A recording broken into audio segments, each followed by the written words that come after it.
Je suis le bon berger qui donne sa vie pour ses brebis.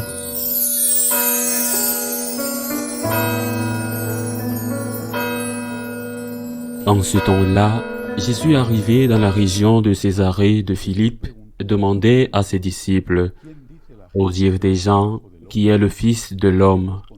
Ils répondirent, « Pour les uns, Jean le Baptiste, pour d'autres Élie, pour d'autres encore Jérémie ou l'un des prophètes. » Jésus leur demanda, « Et vous, que dites-vous, pour vous, qui suis-je » Alors Simon-Pierre prit la parole et dit, « Tu es le Christ, le Fils du Dieu vivant. » Prenant la parole à son tour, Jésus lui dit, « Heureux es-tu, Simon, fils de Jonas.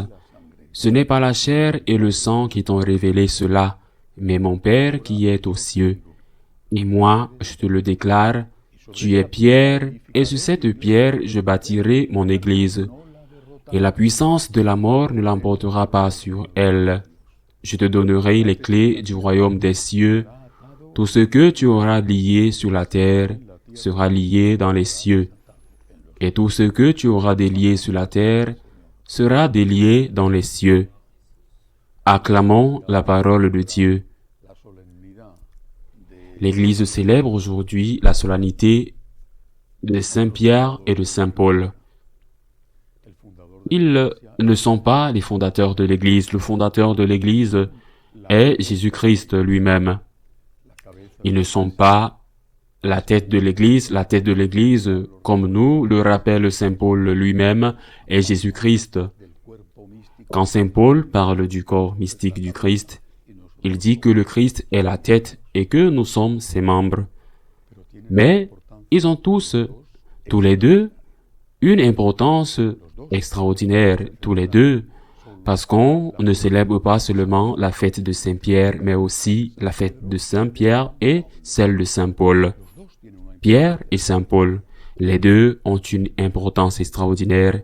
Pierre le vicaire, Paul l'apôtre qui dit de lui-même qu'il est comme un avorton et qu'il n'a pas connu Jésus personnellement, mais il a été dès le début de l'histoire de l'Église, d'abord en faisant le mal, le martyr de Saint-Étienne, et ensuite en devenant l'apôtre des gentils, l'apôtre des non-juifs.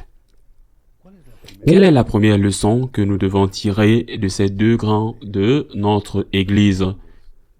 Qu'il faut apprendre à distinguer la fonction de la personne.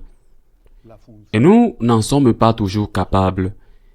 Il est naturel que nous aimions un pape plus qu'un autre, que nous aimions un pape plus qu'un autre, que nous nous sentions plus attirés par un pape que par un autre.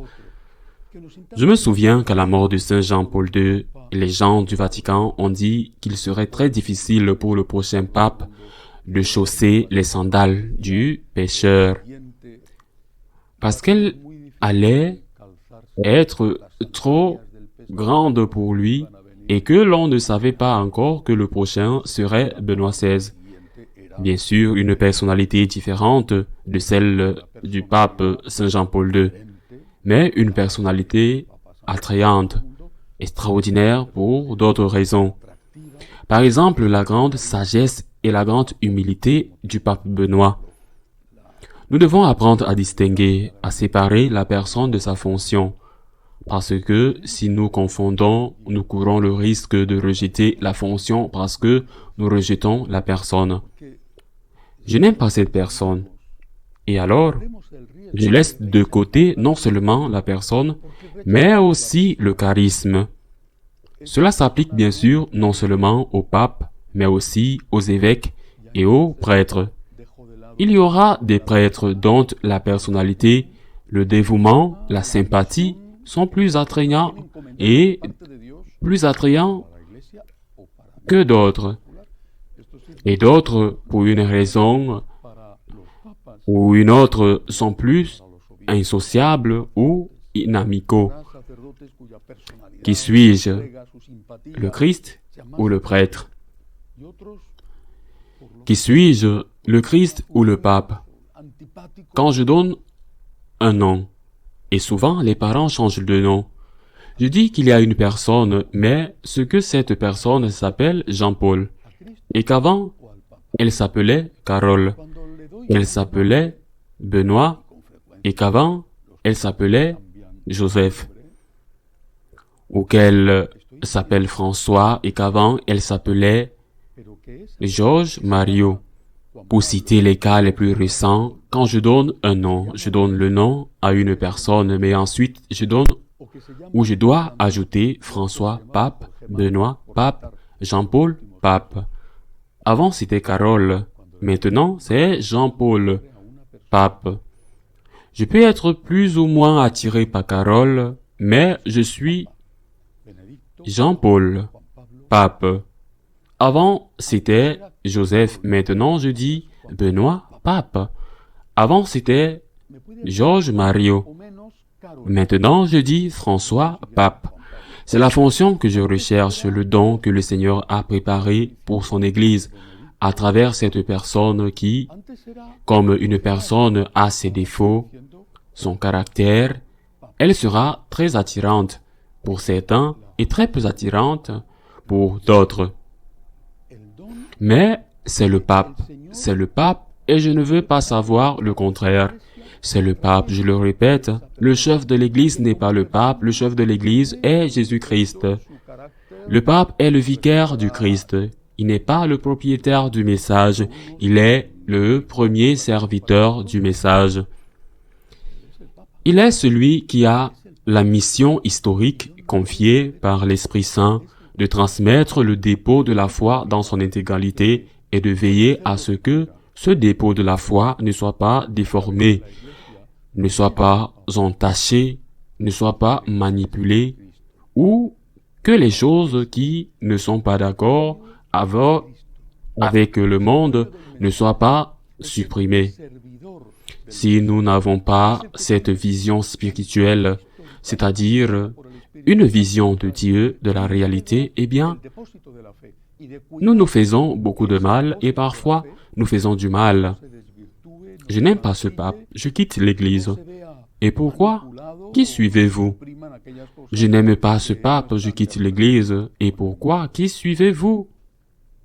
Je n'aime pas ce prêtre. Je ne vais plus à la messe. Et pourquoi? Qui suivez-vous? Eh bien, il se peut que le prêtre dise une hérésie, alors vous avez le droit de changer la paroisse. Si vous pouvez changer de paroisse, parce que vous avez peut-être un prêtre libéral, il dit des choses qui vont à l'encontre de l'enseignement de l'Église, ok, vous avez le droit de changer de paroisse. Mais attention, ne suivez pas la personne, suivez le Christ et suivez ce que le Christ veut de vous. À travers cette personne, pour la fonction qui lui a été confiée. Lorsque Jean-Paul II est mort, avant de savoir que Benoît XVI allait être élu, je pensais déjà que, quel que soit le successeur, je dirais « Vive le pape ». Lorsque Benoît XVI a abdiqué avant de savoir qui allait venir, j'ai dit « Vive le pape ». Parce que je pense que ce que nous devons dire, pas vive un tel, ou vive le pape s'il est un tel, ou vive le pape si le pape est d'accord avec moi. Vive le pape, naturellement. J'insiste. Oui, j'insiste, le pape n'est pas le maître du message, il est le serviteur du message, il est le vicaire du Christ, il n'est pas le Christ, il n'est pas le supérieur du Christ. Mais, en gardant cela à l'esprit, vive le pape. En plus de parler de Saint-Pierre, nous devons parler de Saint-Paul. Ses lettres et sa vie ont été essentielles pour l'évangélisation. Pour l'expansion de l'Église, ces lettres sont la parole de Dieu, non pas la parole du Seigneur, comme les évangiles, mais elles sont la parole de Dieu, tout comme les actes des apôtres, l'Apocalypse, le reste des lettres du Nouveau Testament sont la parole de Dieu. Et c'est ce que nous devons retenir, que c'est la parole de Dieu, que ce n'est pas la parole de l'homme, parce que Saint Paul, qui avait une grande audience, est aujourd'hui un apôtre interdit. On a dit, ou on m'a dit, qu'il y a des paroisses où, quand on lit Saint Paul,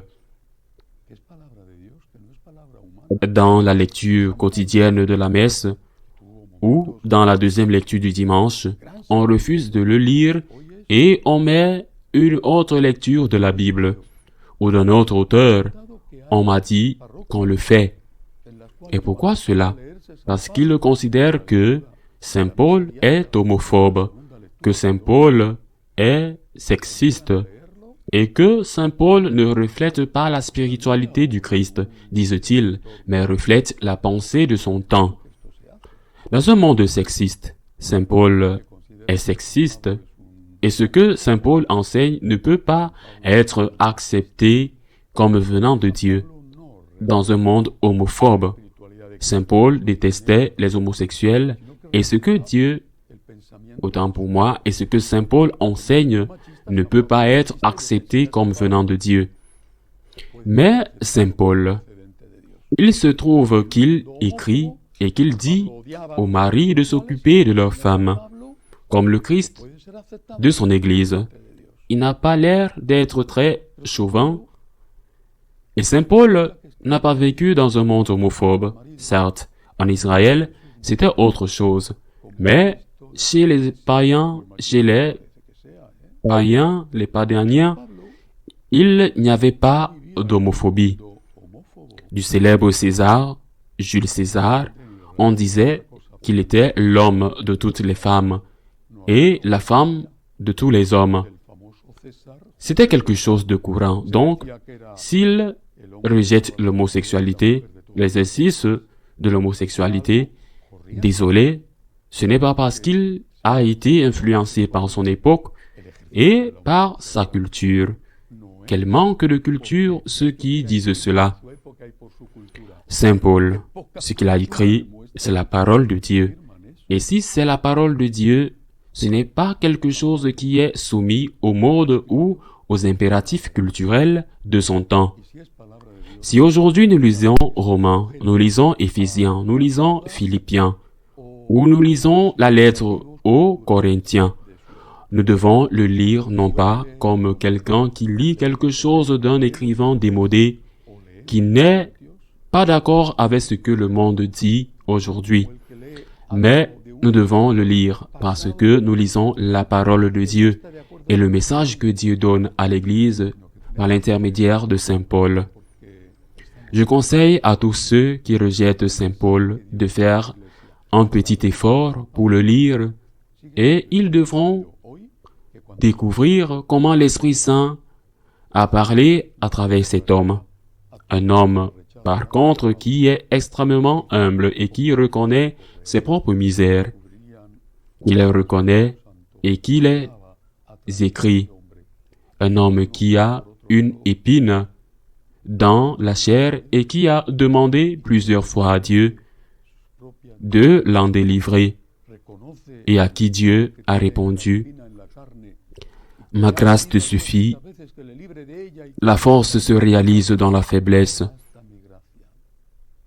Un homme qui dit de lui-même: nous portons ce trésor, le message, ce trésor dans un vase d'argile, c'est-à-dire chacun de nous. Bonne fête de la Saint-Pierre et de la Saint-Paul. Regardons ce qu'ils représentent, la mission que Dieu leur a confiée et non les défauts que les gens peuvent avoir. Ainsi soit-il.